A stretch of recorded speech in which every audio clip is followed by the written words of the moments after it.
তো বন্ধুরা এখন আমি রিভিউ করবো জুঙ্গা মুভিটা নিয়ে। কালকে রাতে আমি মুভিটা দেখছি। তো মুভিটা কেমন হচ্ছে সেটা আলোচনা করবো তোমাদের সাথে। তার আগে বলে দিই, তোমরা যদি রিভিউ দেখা পছন্দ করো তাহলে আমার চ্যানেলটা সাবস্ক্রাইব করে দিও, কারণ আমি চ্যানেল সবসময় রিভিউ করে থাকি। আর তোমরা যদি মুভিটা দেখতে চাও, জিও হটস্টার যা দেখতে পারো, না হলে জি5-এ যা দেখতে পারো, সেখানে হিন্দি ডাবিংয়ে অ্যাভেলেবেল আছে। আর এই মুভিটা দেখার জন্য তোমাদেরকে 2 ঘন্টা 36 মিনিটের সময় দিতে লাগবো। এটা একটা কমেডি অ্যাকশন ফিল্ম। এই মুভির কাস্ট আছে বিজয় সেতুপতি, ইয়োগী বাবু, আরও বহুত ভালো ভালো অ্যাক্টররা এই মুভিতে কাজ করছে। এই মুভিটার বিষয়ে যদি আলোচনা করি, এই মুভিটা 2018-তে রিলিজ করা হয়েছিল। এটা একটা পুরোনো ফিল্ম। এই মুভির ক্লিপস মাঝে মাঝে ফেসবুকে আসে, আমি দেখি। মুভিটা আমার ভালো লাগছিল, সেখানে ভালো মুভিটা একবার দেখে নিই। মুভিটা দেখলাম, দেখে নিয়ে ভাবলাম রিভিউ করে দিই মুভিটা কেমন হয়েছে। তো এই মুভির গল্পটার কথা যদি বলি, মুভিতে গল্প দেখানো হয়েছে একটা কিপটাকে ডনের উপরে। তো জুঙ্কা নামের যে ডনটা ছিল, তার যে বাবা আর তাদের ঠাকুরদাদা আসলো, তারাও ডন ছিল।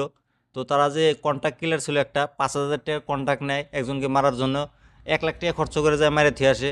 তো তারা খুবই লোকসানে পড়ে একদিন। তাদের একটা বিশাল সিনেমা ঘর আসলো, সেই সিনেমা ঘরটা 40 লাখ টাকার সিনেমা ঘর 4 লাখ টাকা দিয়ে বিক্রি করে দেয়। বিক্রি করে দেওয়ার পরে তারা তো উপরে চলেই যায়। তারপর তাদের যে নাতি আছে বা ছেলে, তো সে একদিন জানতে পারে তার মা কাছে যে তার বাবা ঠাকুরদাদা ডন ছিল, এরকম ধরনের ডন ছিল। তারপর তার নাতি ভাবে যে আমিও ডন হবো, ডন এরকম ডন হবো। আহ, মানে হিস্টোরিতে লেখা থাকবো, মানে সে একটা এমন ডন হয়েছে, এমন কিপটা ডন হয়েছে। সে প্রথমে একটা সুপারি নেয় আর কি একজনকে মারার জন্য।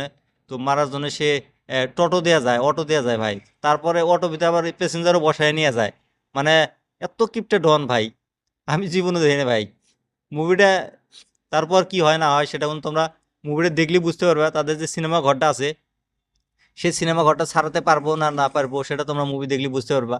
এই মুভি আমার কাছে কেমন লাগছে যদি বলি, আমি এই মুভিটা দেখে হাসি হাসি আমার পেট বিষয় গেছে ভাই। এত সুন্দর সিনেমা দেখলাম আমি, কমেডি সিনেমা। সিনেমার ভিতরে কমেডি এরকম হওয়া লাগে।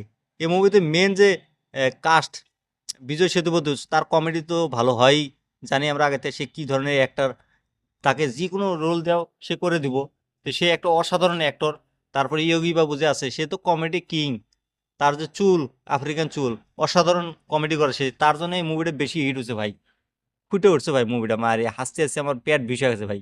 তারপর সাথে যতগুলো অ্যাক্টর আসলো, কাস্ট আসলো, তারা কিন্তু ভালোভাবে কাজ করছে এই মুভিটার ভিতরে। এই মুভির রান টাইম হলো 2 ঘন্টা 36 মিনিট। রান টাইমটা অল্প ছোটো হয়ে দিলে আরও বেশি ভালো হতো। কমসে কম 2 ঘন্টার ভিতরে কমপ্লিট দিলে আরও বেশি ভালো হতো।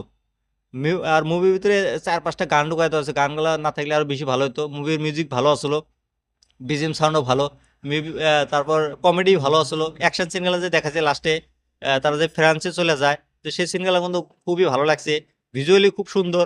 তো অসাধারণ অ্যাক্টিং, একটা অসাধারণ ফিল্ম। তোমরা তো চাও মুভিটা যা দেখতে পারো, ইউটিউবেও আছে মুভিটা, তোমরা তাহলে ইউটিউবেও দেখতে পারো ডাইরেক্ট। তো মুভিটা দেখে তোমরা আমাকে কমেন্ট করে জানিয়ে দাও মুভিটা তোমাদের কাছে কেমন লাগছে।